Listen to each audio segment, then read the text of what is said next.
Hello, Fish Pond. Today's story is called Lost and Found by Oliver Jeffers.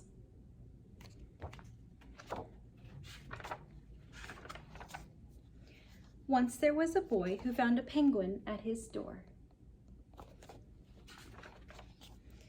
The boy didn't know where it had come from, but it began to follow him everywhere. The penguin looked sad, and the boy thought it must be lost. So the boy decided to help the penguin find its way home. He checked the Lost and Found office, but no one was missing a penguin. He asked some birds if they knew where the penguin came from, but they ignored him. Some birds are like that. The boy asked his duck, but the duck floated away. He didn't know either. That night, the boy couldn't sleep for disappointment. He wanted to help the penguin, but he wasn't sure how. The next morning, he discovered the penguins come from the South Pole. But how could he get there?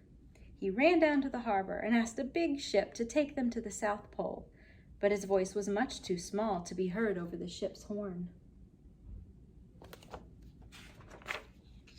Together, the boy decided he and the penguin would row to the South Pole. So the boy took his rowboat out and tested it for size and strength.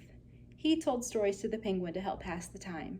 Then they packed everything they would need and pushed the rowboat out to sea. They rowed south for many days and many nights. There was lots of time for stories, and the penguin listened to every one, so the boy would always tell another.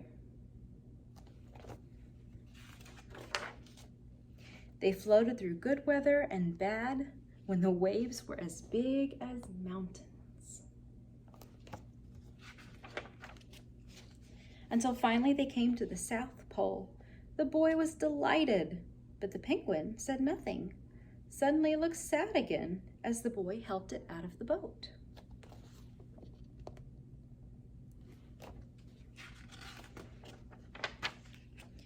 Then the boy said goodbye and floated away. When he looked back, the penguin was still there, but it looked sadder than ever.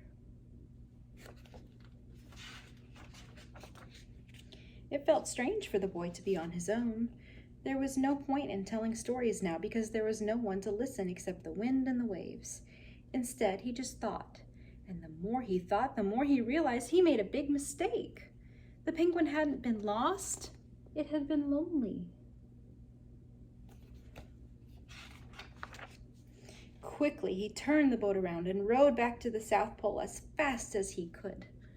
At last, he reached the pole again, but where was the penguin? The boy searched and searched, but he was nowhere to be found.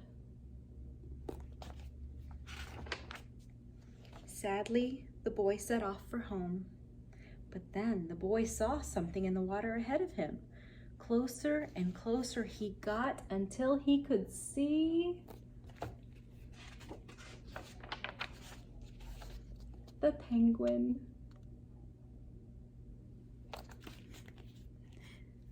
Thank you for sharing my story with me today. Goodbye.